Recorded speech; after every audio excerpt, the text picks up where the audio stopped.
all of our platforms.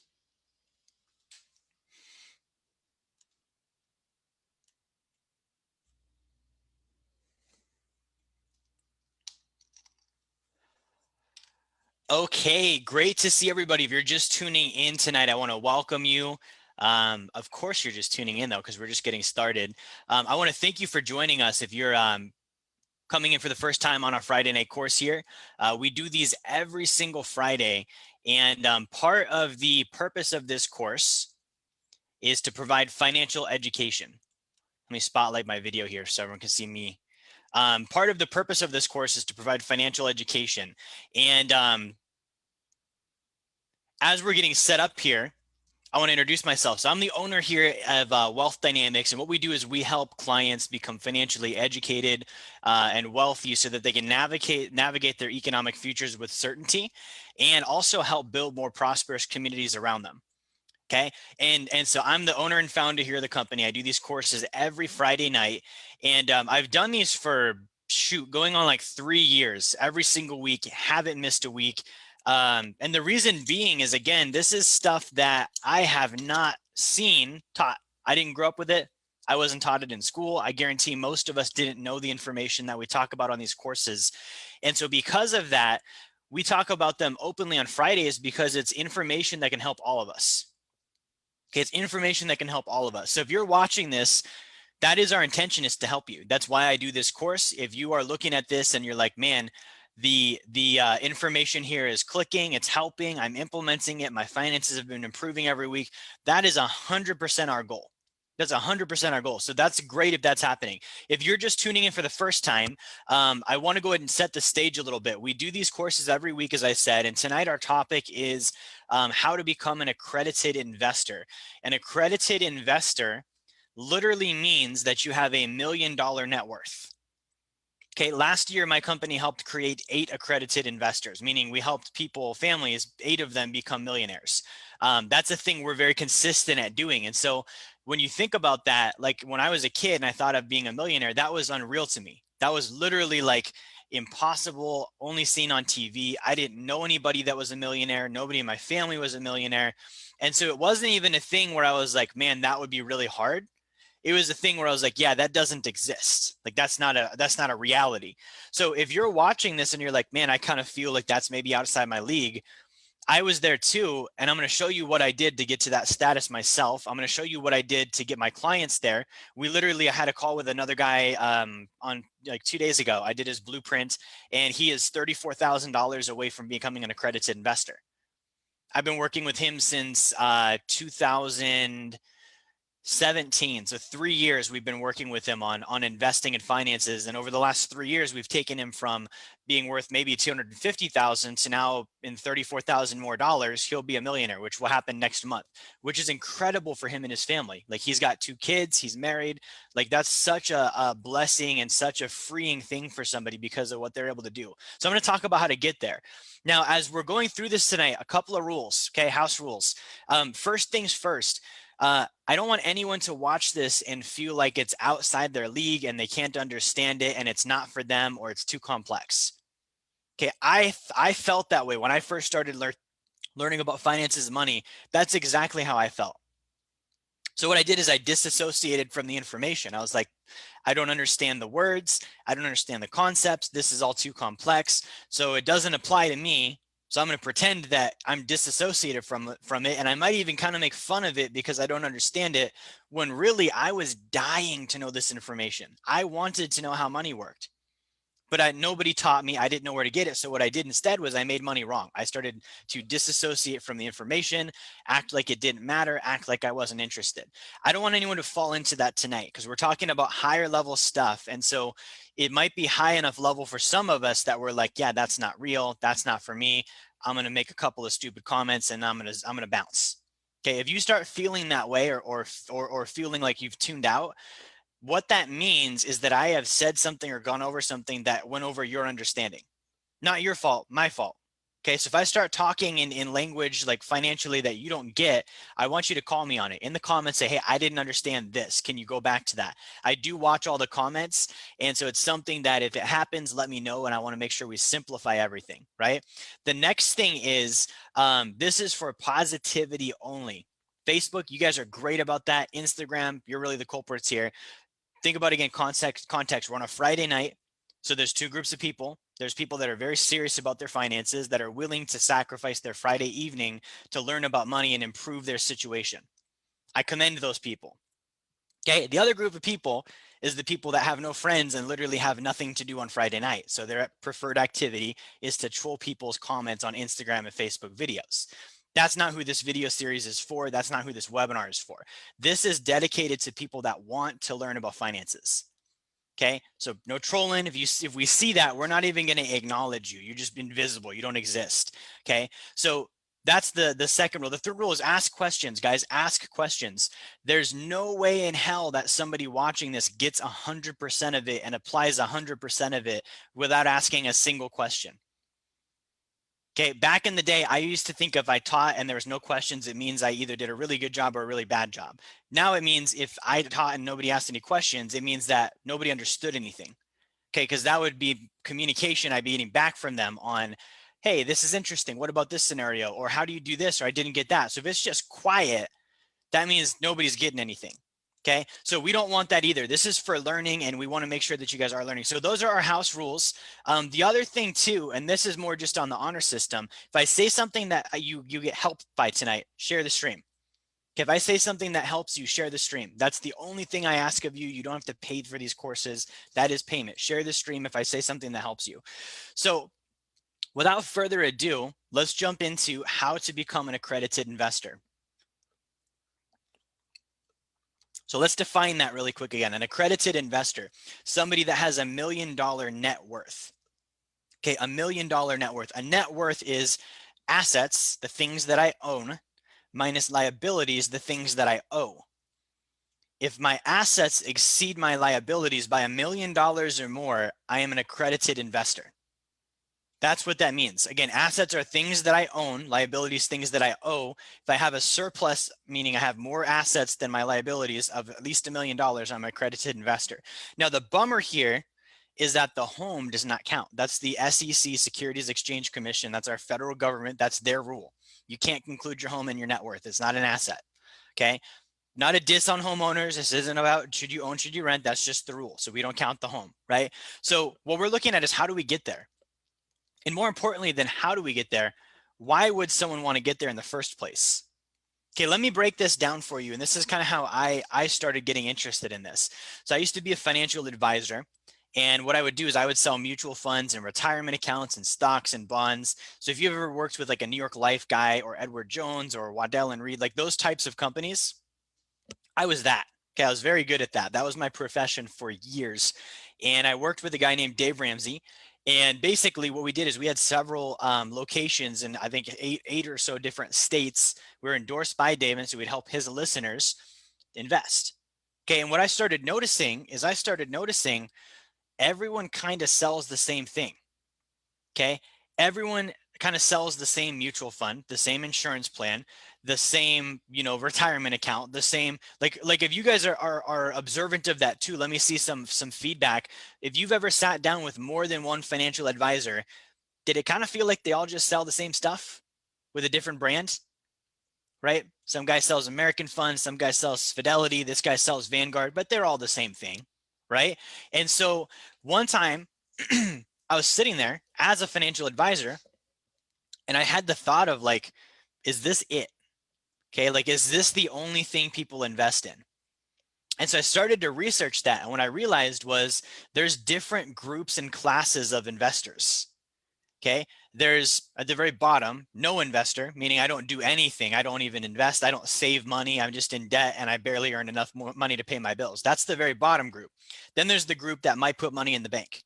Okay, then there's the group that they're going to put money in their 401k and they're only going to get the match. We're officially in the category of investor. I'm putting money into a thing, right? So I'm going to just get my match on my 401k. Then there's the group that gets the 401k match, but they're smart enough to do a Roth IRA in addition to that, and they're going to start doing some mutual funds and stuff as well. Okay. Then there's the group of people that make so much money that they can't do those things. So that's where I was like, think about this. What do those guys do? Right? Because there's limits on how much somebody can earn and put into an IRA. There's only so much someone can put into a 401k. So after they've done that, what do they do? That was my question. And I started researching that. I started looking at where else would these people put money? They're high income earners. They're pretty wealthy. They're doing well. Where else do they go? And I started to see the resounding answer of real estate. Okay, so then I looked at real estate. I was like, okay, real estate, that's got to be the play. I grew up in a group that's very into real estate. Okay, now there's also different classes of real estate. Check this out. There's no real estate, meaning that I don't own real estate, I rent.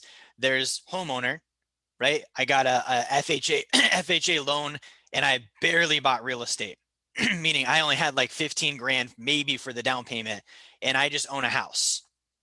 Okay, then there's the residential real estate investors. Residential real estate investors, meaning your duplex guy and your fourplex guy. That's kind of like its own little sect.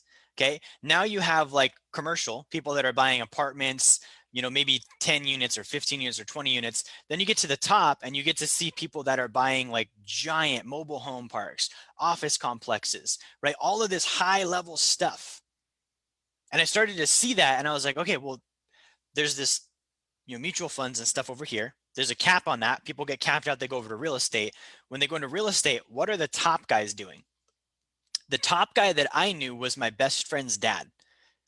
Okay, I grew up with that family, and he, from the time I was like 12, I didn't ever see him go to work. I didn't know what he did. He told me at one point he sold water. I was like, what does that mean, you sell water? Okay. Later on in life, I came to find out that as an investor, he owned the water rights to several subdivisions. He sold water.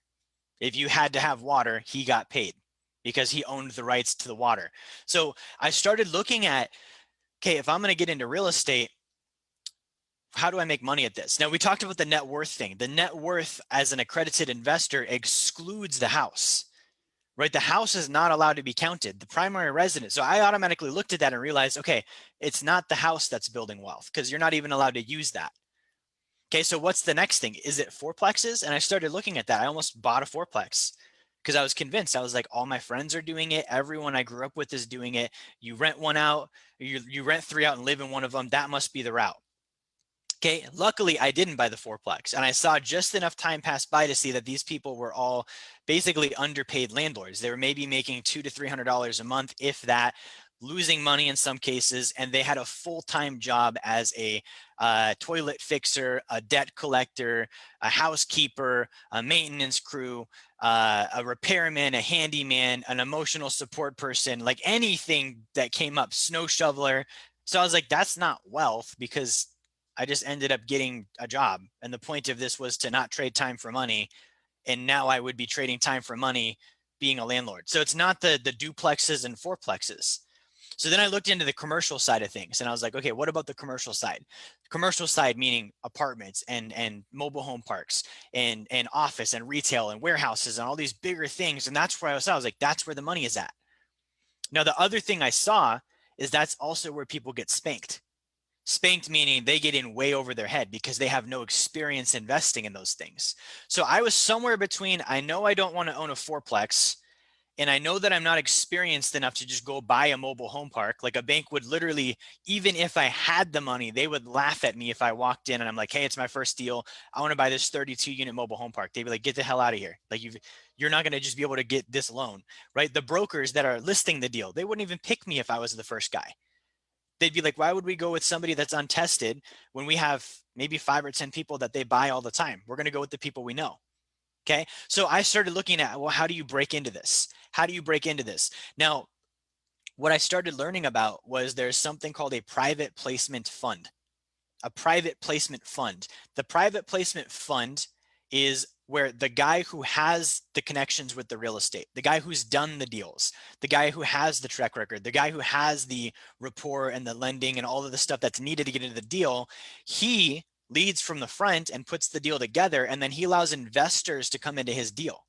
So as an investor, I could then get access to his deal without having to go through the hassle of qualifying for the loan and finding the property and managing the property and kicking out the tenants and knowing all this stuff.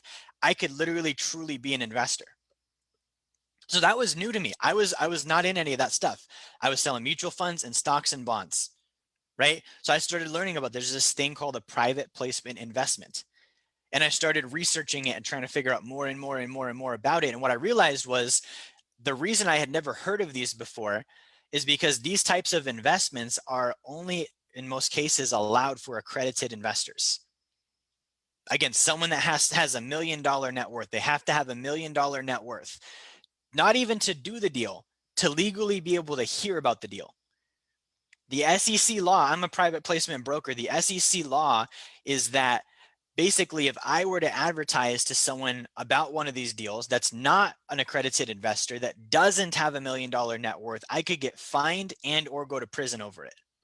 That's how badly the federal government doesn't want non-accredited investors knowing about these types of deals, right? So I started having to dive into this. Now, this was difficult breaking into this industry because it's like these investment groups don't want everybody knowing about their deals. They're private placement investments for a reason. They don't want people knowing about it. So they're not going to just be like, hey, Facebook ad, go get in my private placement. That's not how it works. Okay. And so I started like meeting with people and sitting down and learning more and more about this. And I realized that the lid on this is the accredited investor. Okay, the accredited investor is the one that gets to do these deals. The accredited investor is the one that's allowed to be advertised to about them. The accredited investor is the one that's not going to be limited on how much money they're allowed to put in. And so that was where the focus was. Now, the problem was that's a big milestone. We're not talking about paying off debt. We're talking about becoming a millionaire. Okay, a lot of people I know, they're like, man, I'm trying to pay off debt right now, which I've been there. That's a challenge. That takes time. It takes effort. It takes work to dig out and pay all that stuff off. We're talking about becoming literally a millionaire now. Okay, that was beyond my level of thinking. At the time that I started researching this, I was not accredited. So it was even out reality for me. I'm like, okay, I have to help other people get here and I have to get here. This doesn't sound real. That was my conclusion. So I started researching the top 1% of wealth because I looked at, well, these guys have all the money. They've always had all the money. They got there somehow. What did they do? What's their recipe? What's the system they followed? And I started, following this all the way back and learning about guys like Andrew Carnegie and John Rockefeller and JP Morgan. And these are like classic figures in American wealth history dating back to the 1800s and even earlier in some cases if you read about like the Rothschilds and stuff. And I was seeing these similar patterns and trends. These guys all did business the same type of way. Maybe a different industry, but it was the same principles, the same concepts that they utilized to become a top 1%er. So my bright idea, and I say bright because it's not that bright, it's just a logical conclusion, was what if I just copy those guys? What if I just do what they did? Because it worked for them. If it worked for them, even if I'm terrible at it, because they're top 1%, let's say I copy them and I fail at 90% of it, I still am in the top 10%. I'll take it. Right? 10% of where they're at, I'm still in the top 10%. That's better than where I'm at now. I'm going to try this. Even if I fail, it's going to be better than what I do anyways. So I started learning about this and studying and implementing and doing it on my own finances. And what do you know? I started seeing results. Okay, I started seeing results with it. I started seeing when I operate like these guys, it works. And it works in a way that I didn't know how to explain. It was like magic, right? For example, one of the things is save 40% of your gross income. So I was like, okay, I'm going to save 40% of what I make, meaning if I make 10 grand a month, I'm going to save $4,000. Okay, the issue was I didn't make 10 grand a month. I made like 5 or 6. So I was like, how can I save 5 or 6, 40% of that number? I've got nothing left to pay my bills after I cover my taxes. Then I realized the 40% rule is actually the linchpin to earning more income. If I commit to saving 40%, it forces my income up. Light bulb. I start doing that, my income goes up. Okay, because I'm saving 40%, now I can accumulate and invest faster. boom, light bulb. I can do this now because I'm investing and saving faster. And now this whole thing has momentum and I start seeing this take off for myself. So the route to becoming accredited, we're going to cover here tonight. And I'm actually going to pull up our blueprints so we can go over the steps. Now, what we're going to talk about, because last week we talked about when somebody first starts investing, in these private placement deals and they've done their first deal. At that point, someone's making maybe $300 or $400 a month in passive income. So we kind of discussed last week that this person is not rich, right? But how do we bridge the gap? How do we go from that to becoming wealthy, to becoming an accredited investor and actually being able to say, hey, I can do all of these higher level deals now? So check this out. We talked about, and let me flip Instagram around. I want you guys to see this too. We talked about last week getting to a $50,000 chunk that we're going to invest, and we're going to invest that for cash flow. Okay, and these are called level 1 private placements. And we talked about how the purpose of doing this is to do enough of these deals initially that we can save 40% of our income. Because a lot of us, if I'm a W-2 employee and I make 80 grand a year, I can't just walk in and get a raise. So I have to be able to get the income somewhere else. And if it's not a side business, then it's got to be investments. And so a lot of people are going to do investments because they can put their capital to work instead of their time. So we have this 50 grand and we're stacking and stacking and stacking. And we get there and we do the first deal and we have income from that deal now. And we take that income and we save it. And we save it because if we save it, we can go do another deal faster. Simple as that. Okay. How do we go from here to becoming a millionaire? Okay, that's what we're covering tonight. How do we go from phase 3 to becoming a millionaire? This is where people get stuck. Okay, one of the obstacles that we're going to run into on this is somebody is going to invest their first 50,000, then they're going to get freaked the hell out that they just gave away 50 grand into an investment, and they're going to start trying to go back into restrict mode. They're going to be like, oh crap, the 50, that's gone. I don't have that. I don't feel secure anymore. I need to hang on to it and wait a while before I do another deal. And I need to make sure if I do another deal that it's got more cash flow because I'm only getting 500 a month. That's not how it works. This is a business, okay? This is a business of investing. You made your first capital investment. You're going to make an 8 or a 10 or a 12% return on this money. It will do what it does for as long as it does it for. And your job is to go produce more income and do another one as fast as you can. Anything other than that is going to set you back. Don't wait till you got 100. 100 is not what we did last time. We did 50 the first time. So we're not going to all of a sudden make a rule that it's got to be double. Okay. Don't decide, oh, it's got to be 250. You didn't do 250 on the first one. You did 50. So go do another 50. That's the successful action. Repeat the successful action. And you do this over and over and over. Now, you'll do this enough times where you get a $250,000 net worth. Okay. You'll do 5 of these essentially. When you get to 250, and guys, this is literally what banks do. When you get to 250, you're going to become what's called a qualified investor. Okay, as a qualified investor, you're not yet accredited. Okay, you're not accredited yet, but you're 25% of the way there, and that's recognized by the government. They say you're qualified at that point. So for us, qualified investor means a $250,000 net worth. When you reach a $250,000 net worth, we're going to do a couple of things here. We're going to set up something called a pension trust. Okay. Who's ever heard the old adage, the wealthy don't own anything, yet they control everything? Anyone heard that? It's true. The wealthy don't own things, they control things. What that means is instead of owning something, they want to own an entity that controls that thing. They don't want it to be on their personal books. They want it to be in a trust or a corporation or something of the like. So when we get to 250, that's officially where we've got enough net worth to seriously start considering, let's set up a trust. Let's set up a C corporation. And let's start leveraging that to A, do bigger investments, and B, get tax benefits.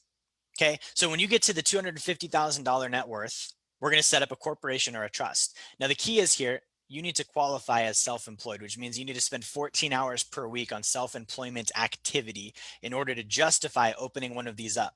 Okay, self-employment activity could mean prospecting, it could mean learning and studying, it could mean sales, it could mean business planning, but we have to actually have activity, self-employment activity of 14 hours a week or more. Okay, so that's what we're focusing on here. And so by doing this, you can say, hey, I'm going to set up a C corporation. I'm going to set up a pension trust and I'm going to claim that I'm self-employed. I use this corporation. I'm going to write off expenses for it. And I'm going to take some advantage of some tax advantage accounts that I can only use with these types of corporations. Okay. So we're going from one deal to then doing maybe, 2 deals, 3 deals, 4 deals. And then by the time we get to 5 deals, which is a $250,000 net worth, we're going to go to a pension trust. We're going to do a C Corp. We're going to basically set up what's called a legal entity and use that to build more wealth. Now, as we're doing this, we're basically going to try and leverage that corporation so that we can get it even more tax benefit. Let me send a message really quick.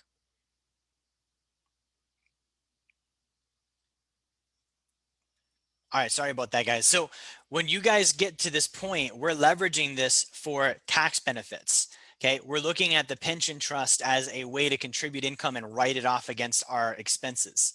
Okay, we're going to say we contributed, I made 60 in passive income, but I contributed 60, so I made 0. Therefore, I'm not going to pay taxes on the 60 that I just made. That's the goal behind this. Because if you think about on this, guys, the way to get accredited, we have to invest, but we've also got to keep more money. We're no longer in debt by the time we're qualified. So we don't have to worry about a high debt to income ratio. Your biggest expense by the time you're qualified is taxes. So at this point, we're going to hammer the hell out of taxes. We don't want to pay income taxes because if you don't pay income taxes, you can keep the money and invest the money and save and invest and save and invest and get all that done even sooner. Right? So here's what we're looking at on this is we're going to get to the qualified point. We're going to set up a checkbook account or a pension trust. We're going to start sheltering our income from taxes, and then we're going to start operating like a bank. This is literally going to be your bank. We're going to set up a corporation that's going to operate just like your family bank. Okay, why a bank? Why would we do a bank? If you look at the top 1%, they're all involved in banking somehow. Okay, JP Morgan, he was involved in banking. Rockefeller was involved in banking. Like all of these guys have roots in banking because they understand the power of banking as a system. When I say banking, I'm not talking about you going down to the bank and depositing money into a savings account. I'm saying you will set up your own bank. You will become your own bank. You're not going to go get federally chartered and take in clients, but for your own wealth, you will become the bank. You're not going to go pay somebody else to use their money. You're going to use your own now, right? So here's phase 4 is we're doing that. At that point, we're qualified. When you're qualified, there are 3 or 4 distinct types of investments that you get access to as a qualified investor that legally you cannot do prior to being qualified. So it's kind of like a halfway point between non-accredited and accredited. Okay, so as a qualified investor, you can do something called a life settlement investment. Now, this one I can tell you about. I'm not going to go into super big detail just because I don't want you guys to get stuck on the nitty-gritty vocabulary of it, but I'm explaining the concepts here. So a life settlements investment is something that when you're a qualified investor, you've got access to. The way that this works is people buy life insurance, right? So let's say I buy life insurance for my family. At a certain point, I realize I don't want it anymore. Okay, maybe I'm old and I'd rather have money for retirement. Maybe it's a case where I have a surgery or a medical need and I have to get rid of that and I would rather have cash. If I own my life insurance, I have 2 options. I can go to the insurance company and say, hey, what will you cash me out at? They'll give me a dollar amount, or I can sell it to an investor. Okay, if I sell it to an investor, I own the policy and I say, I don't want it anymore. I'd rather have cash. If I sell it to an investor, that investor is going to pay me usually about 3 times more than the insurance company would. So again, if I'm an old person and I'm trying to get rid of my life insurance because I'd rather have cash, I can get 1 times the amount, or I can get 3 times the amount. I'm going to pick 3 times. Now you're the investor. You're coming to me and saying, Jerry, you own life insurance. I know you don't want it. I'm going to cash you out at 3 times more than the insurance company was going to. And now I own your policy. And I'm going to take care of it, cover your premiums. But when you die, I am your beneficiary. Your death benefit goes to me now. That's the investment here. Okay, it's a very social investment because if I'm the seller, I'm getting a lot of help there financially. If you're the investor, guess what? It's guaranteed to pay out. It's a life insurance policy. It will pay out no matter what. Okay, there's no chance of the market tanking. It's not tied to the market. It's tied to my lifespan. When I die, you get paid. That's how it works. Period. That's a guarantee. It's insured at the state level as well. The returns on these are typically about 15% a year. Okay. I want to know, where else are you going to find a 15% a year return that is guaranteed to pay out? Okay, now you're watching this and you're like, well, how come I've never heard of this? Because you're not a qualified investor. I've heard of it. My clients have heard of it because I showed them, because I found out about it, because I became a qualified investor and was able to see, guys, the number one and number two companies that invest in this are involved with Warren Buffett and Bill Gates. Okay, Warren Buffett is one of the largest purchasers of life settlement investments in the United States. He doesn't talk about it because that's not how he makes his money selling stuff to you. He makes his money selling stuff to you by telling you to go in the stock market. He makes his money for himself by doing life settlements. Okay, so that's something. Bill Gates is the same way. These are investments that institutions are doing. So it's not going to be a thing that your buddy at your office at the water cooler shares with you. He doesn't have access to this stuff. Okay. But as a qualified investor, you do. Now, here's the thing, is the money that we're putting in this type of deal is the money that we put inside of this trust. Okay. Remember we talked about we're setting up a trust. The trust is tax sheltered. The money we put in there never gets taxed unless we pull it out. We can invest stuff in that trust. So we're going to put money into our trust, write it off against our income, pay no taxes on it, then invest it in something that's going to make like a 15% return and not pay taxes on the 15% return either. What we're doing here is we're accelerating our net worth. This is not about cash flow now.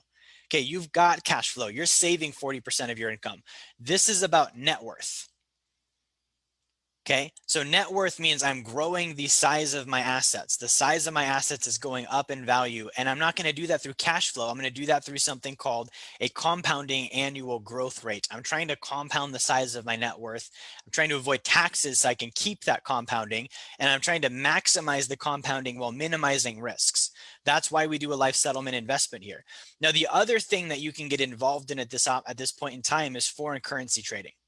Okay, now, this is not Forex like you see on Facebook and Instagram. This is actually a fund, like a professional registered fund that does institutional level foreign currency trading. This is how banks make money, guys. Banks don't make that much money on your deposits anymore. They make money by day trading your deposits in foreign currency, right? So that piddly little interest rate you're getting from the bank, they're taking that money and they're trading against the different currencies globally, taking advantage of differences in those currency trading prices and pocketing the profits and then paying you out like nothing. Okay, this particular fund, the one that we utilize in my company, for a qualified investor over the last 5 years, the annual rate of return has been 22%. 22% a year for the last 5 years. Okay, that's a damn good return. Now, the difference here is this is not guaranteed. That can go down. The life settlement is guaranteed. This one's not. So there's a little bit of risk tolerance and how risky are you that we're going to look at there. But this is something where if I take 100 grand, I put it into a foreign currency fund, I'm going to make $22,000 this year. Now I have 122 grand that's going to make 22%. And that's going to pump up even more. And then I've got even more, and it just starts compounding. You can see how quickly you get to the high net worth level with that type of investing. Now, the other thing that we look at as a qualified investor is, at this point in time, you have a corporation, okay, and we set you up with your own corporate funding. Okay, corporations get business loans.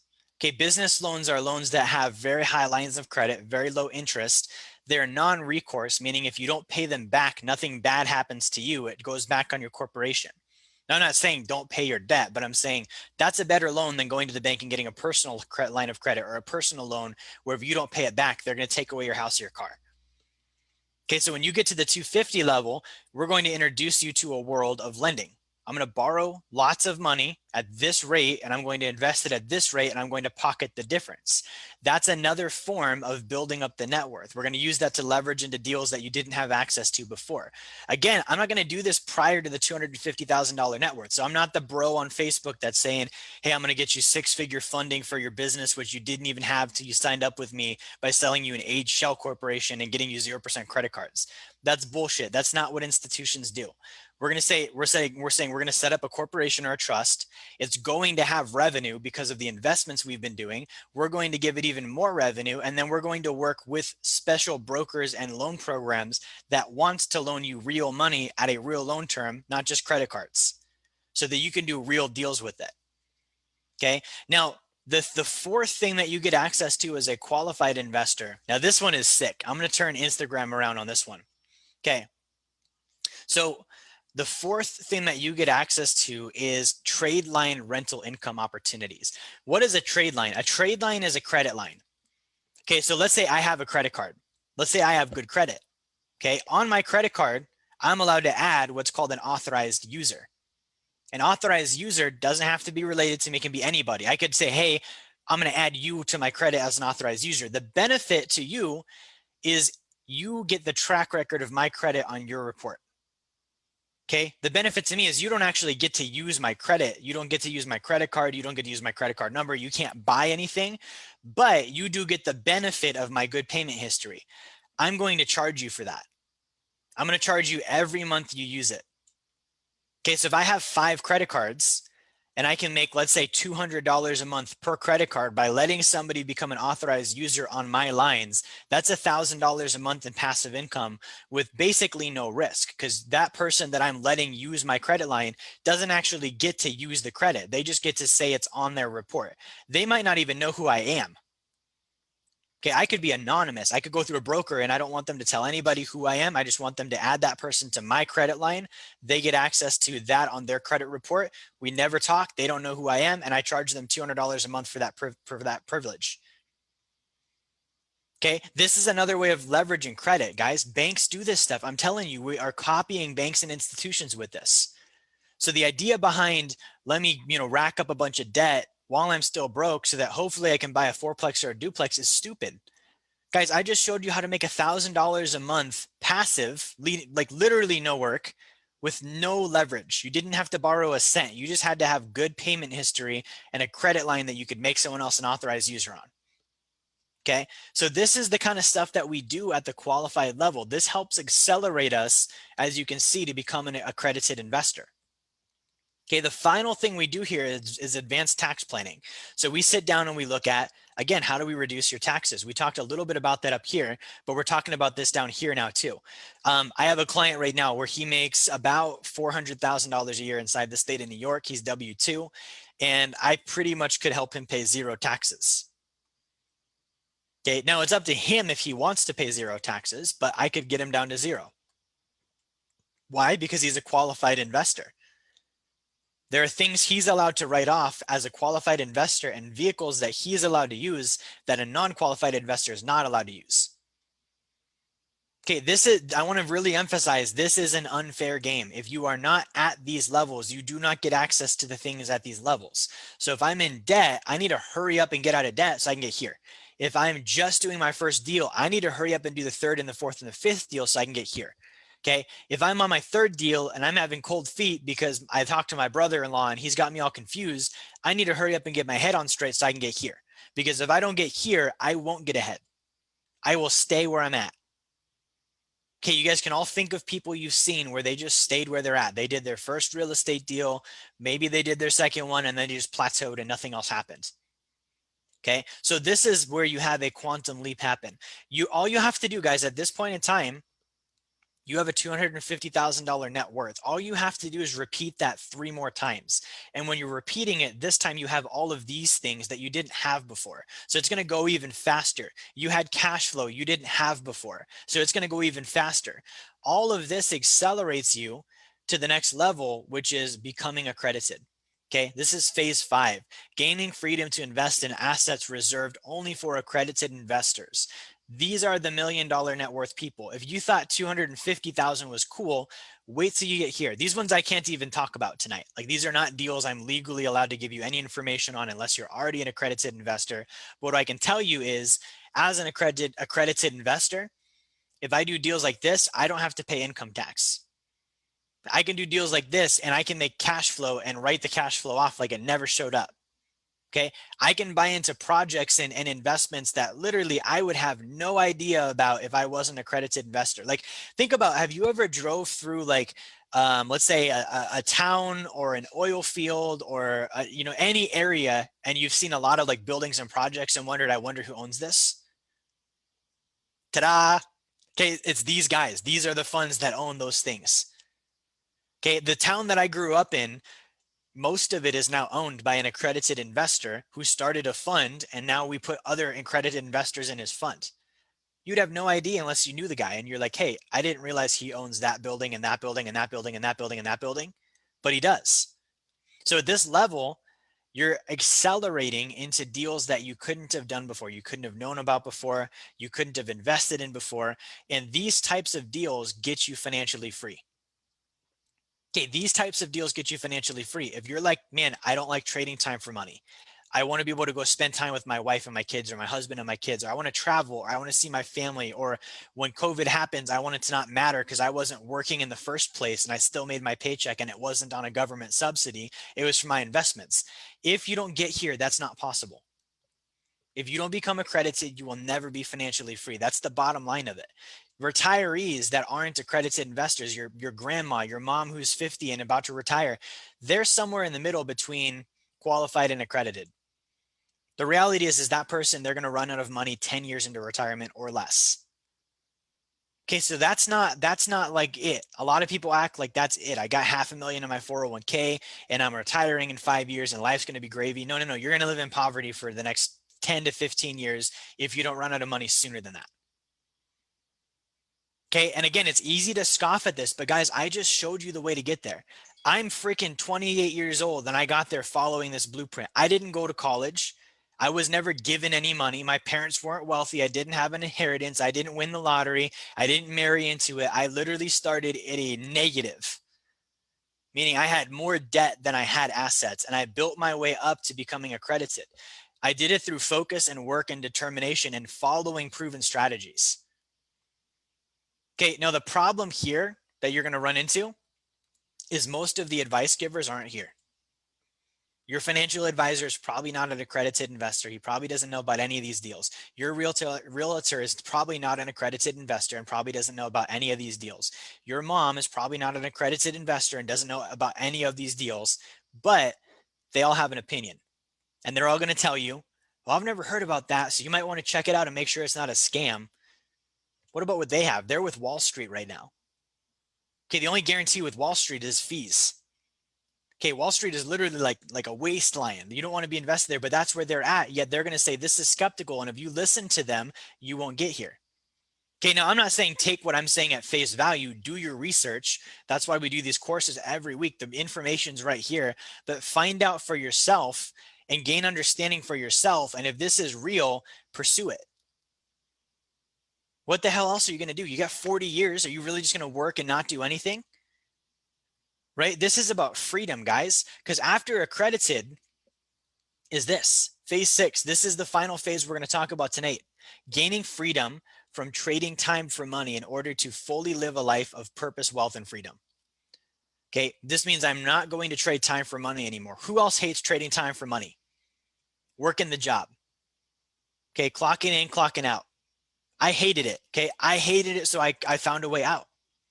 And I'm saying you should be looking for the same thing. It exists. Anyone that tells you doesn't is either there and doesn't want you to be, or they're in apathy and ignorance and don't know that this stuff exists.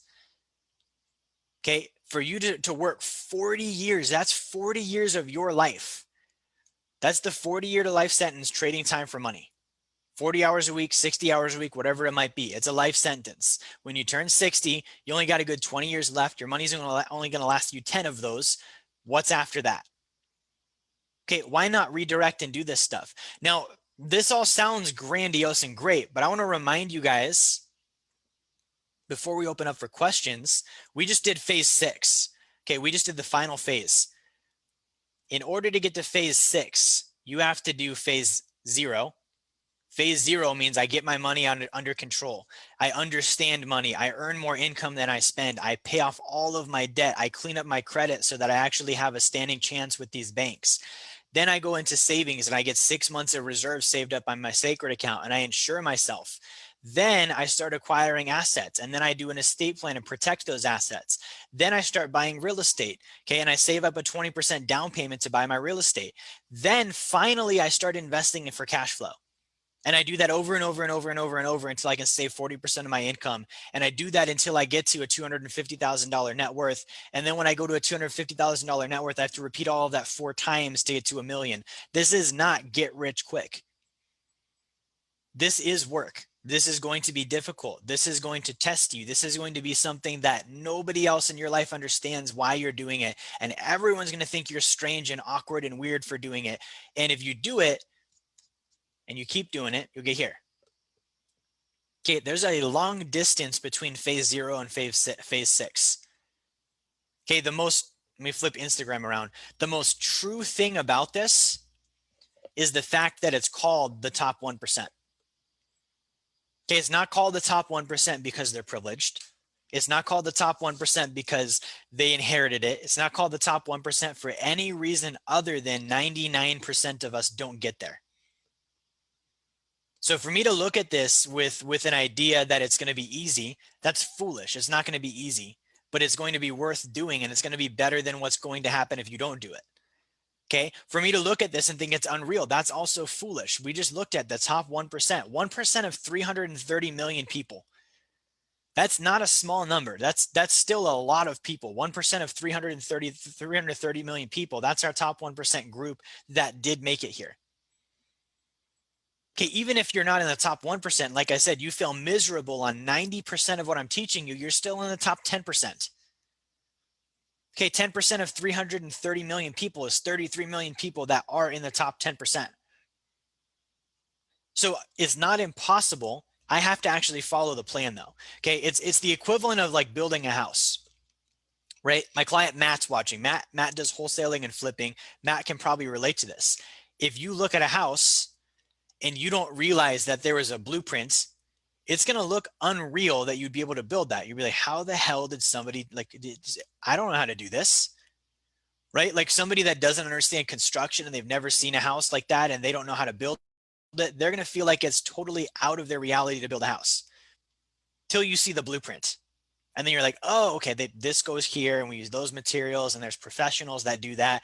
This goes here and then we put in our trusses, yada, yada. Like, then it's real, because you can see how it's done. So for us to look at the end product of being a millionaire, that's going to look daunting. That's going to look like it's difficult. That's going to look like it's impossible. But if you see the blueprints, it's like, oh, okay, I've got to earn more than I spend. I've got to pay off all my debt. I've got to have reserves and be solvent. I've got to start acquiring real assets, not just invisible crap in the stock market. I've got to have passive income. I've got to get to these different milestones and use these different mechanisms. And the great part about it, guys, is I didn't write the blueprint. I would be worried for you if I wrote the blueprint and you were following it. I'm 28, guys. Like, you should not, right? The top 1% wrote the blueprint.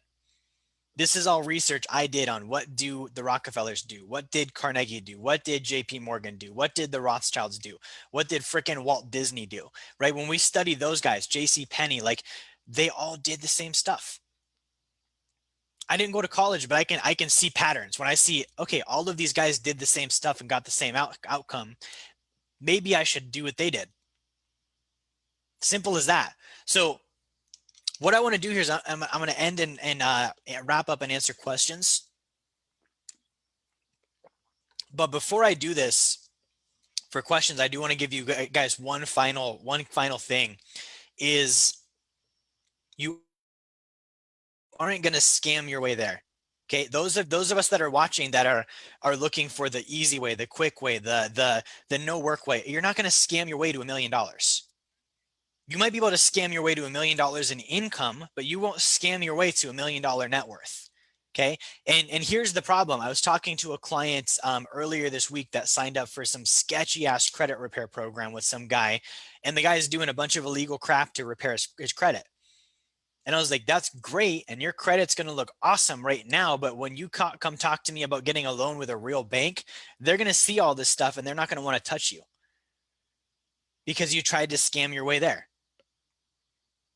Right. So like, it's like the bottom level stuff, and it's so simple, but we get caught up in it. The bottom level stuff, guys, that's the foundation.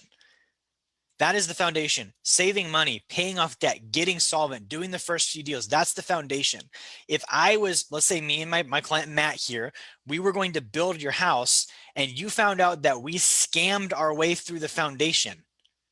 Like we didn't do it right. We cut corners and we tried to get it done quickly because we thought we could make more money if we did it that way. There's no way you'd buy the house from us. You'd be like, no, that's freaking sketchy. That's how you end up in a Steve Martin movie. Like that's not something you're gonna live in. Okay, so that's what I want to wrap up on as we're answering questions. Like, put in the work, do it the right way. Don't try and find shortcuts. Don't try and scam your way through it. Don't work with the sketchy guy that tells you he's got the underground secrets to get it done that nobody else has. That's how you get taken advantage of, and that's how you end up worse off than you started. Do this the right way. Have character, have ethics, have integrity. Follow the system, and it will get you there. So, real quick, guys, I want to open this up for questions. If you have any questions, I want you to drop those in the comments. You can drop those. I'm going to cover Instagram first, but you can drop those in Facebook, Zoom. Let me see what we have here on Insta.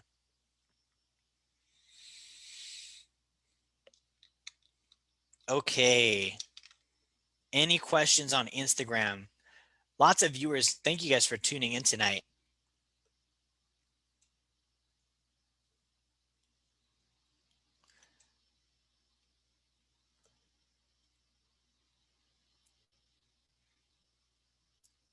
Let's see. Any questions on Instagram? Again, if you guys have questions, drop them in the comments.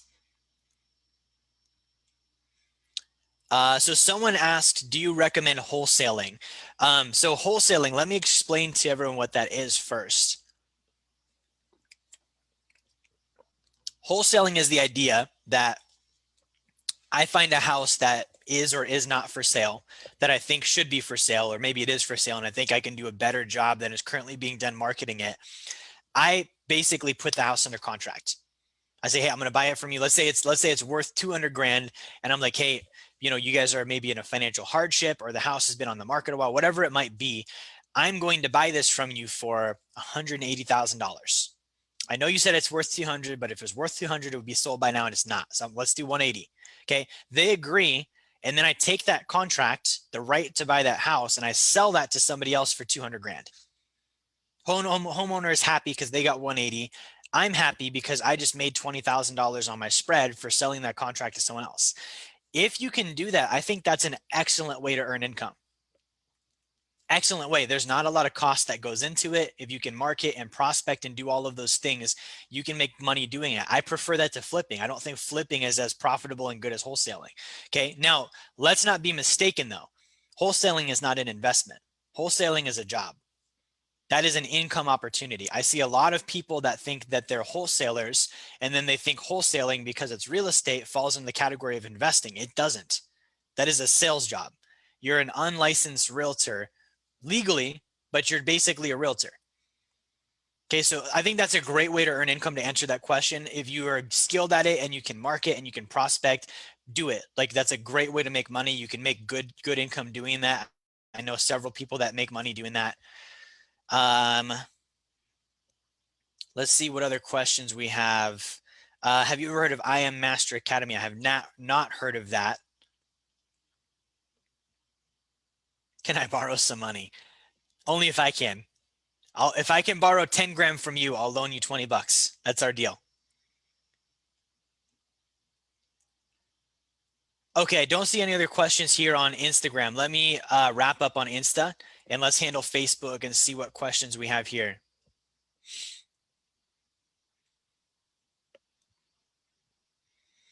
Alex Bertram, great to see you. Alex says best end of the week. Love that. Love that.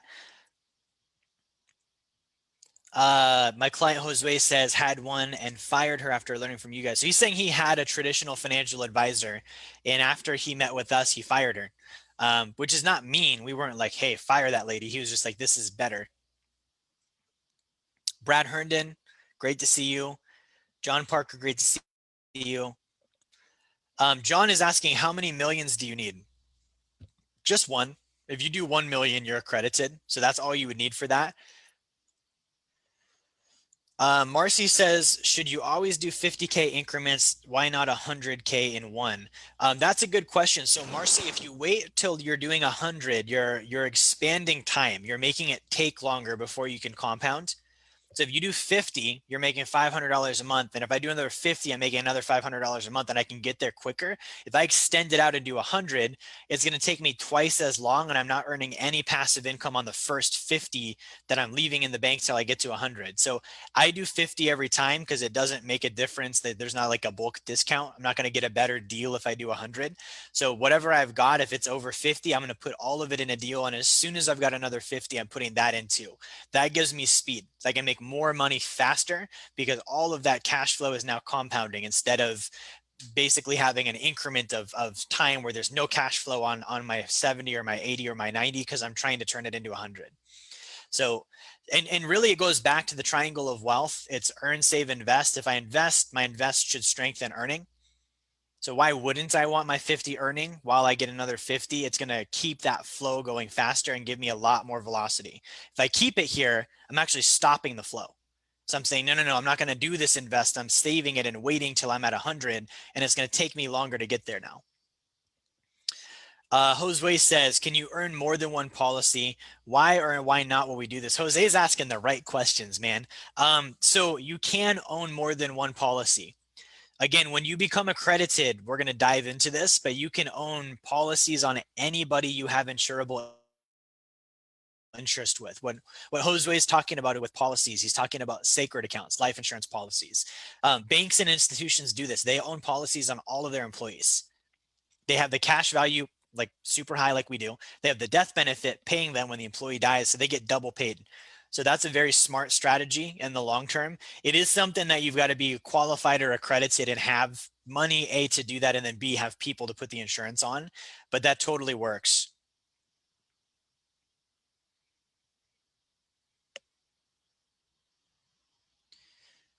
Justin says we need to schedule a call soon. Let's do it, man. Let me know what you want to do on those taxes. I've got me and Justin are working on some cool tax ideas. Brad says definitely need to go through the phases and get to phase 6 for sure. Marcy says my whole family thinks I'm crazy, but I'm getting there. Marcy, if you think your family is crazy, you need to see my family. Like I'm me. You guys know me. My family thinks I'm a freaking nut. Okay, I'm a wealthy nut, and if they need anything, I'll be able to help them. But they think I'm a nut because I'm not doing anything that they're doing. Chris Hotze, good to see you. Chris says question. Chris, you didn't actually have a question. If you still have one, post it. Gene, great to see you. Justin, I'm interested in adding authorized use on my credit cards for passive income. Awesome, Justin, reach out to me on that. But we need to make sure you're at level 4, the $250,000 net worth first, and then we can do that. Brad, do you have have a daily or weekly list of to-do items to establish the weekly discipline of getting 250,000 nuts and bolts for us to develop those? Brad, I do have something like that I can send over to you, and that way we can kind of follow it. We can always jump on a call too, and I can walk you guys through that. Megan Watson says, shout out to you and Nano Aquino. You are appreciated. Thank you, Megan. Big shout out to Nano. We actually missed it. Nano's 2-year anniversary was last month with Wealth Dynamics. So make sure you guys congratulate Nano on that. This is one of probably the hardest jobs you can get into, and he's doing great at it and enjoying it. So a lot of respect for Nano. Make sure you guys acknowledge him if you get a chance to for that.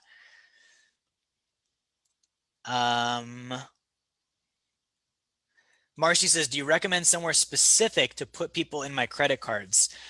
So Marcy, we want to make sure you're a qualified investor first, and then that's a process we can actually help you with.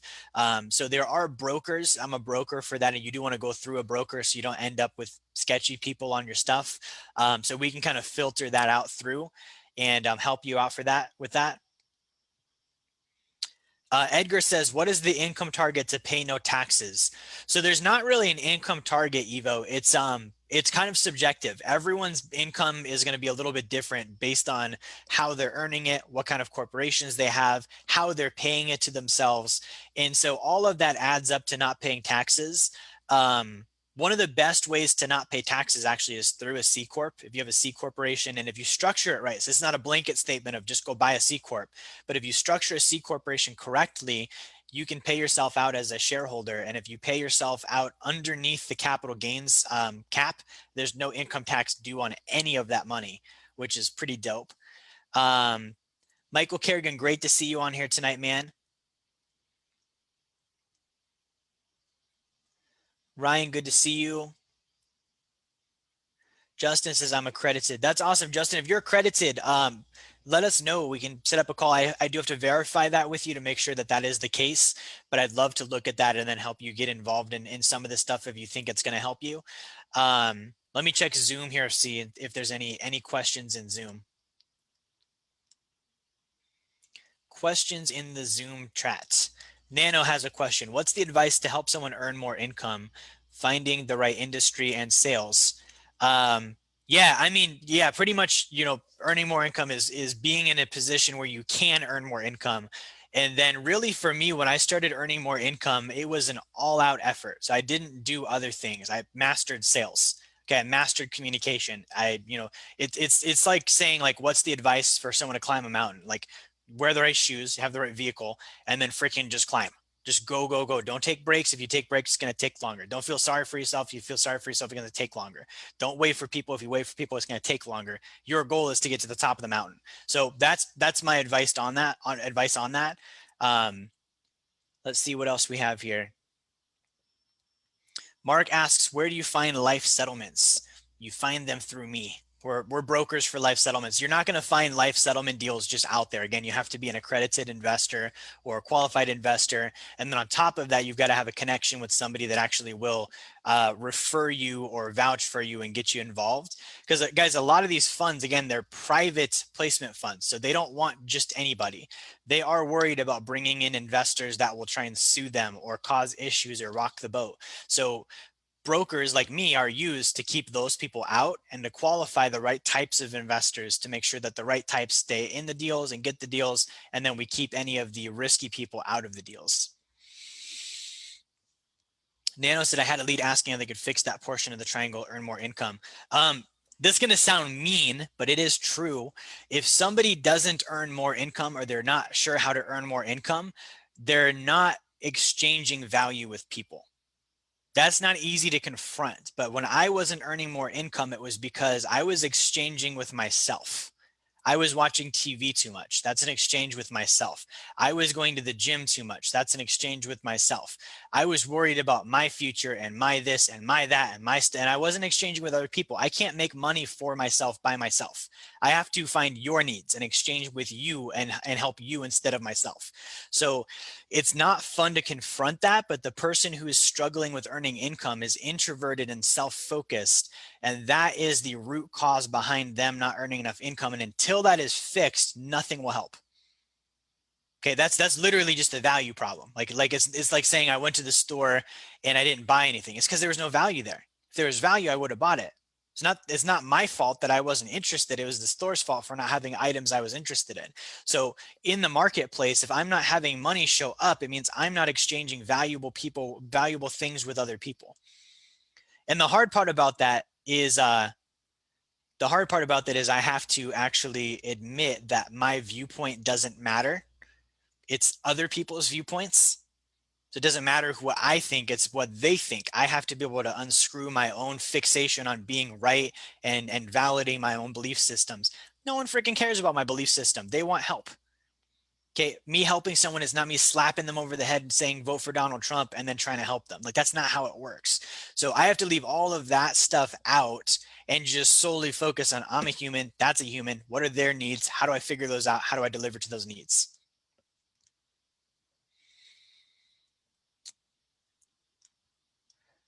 All right, guys, I think that's all of our questions here.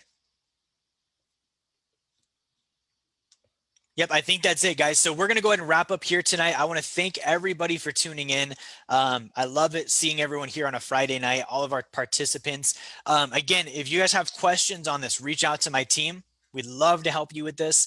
If you are already a client and you heard something tonight that maybe caused you to think a little bit differently, or like, hey, I didn't know we could do that, reach out to me. We can set up a call. If you're not a client and you would like to learn about becoming a client, reach out to myself, reach out to Nano. If you loved the content and you want more of it, we have a site called membership.jerryfetta.com, membership.jerryfetta.com. You can get a 2-week trial of the Wealth Dynamics University. It's literally an oasis filled with this material. You'll spend hours and hours and hours and hours and hours on it learning, and you'll love it because it's great material, but you can get a 2-week trial to that. If you love it, you can become a client of that too. Thank you guys for watching. Make sure you like, share, and subscribe, and I will talk to you all next week.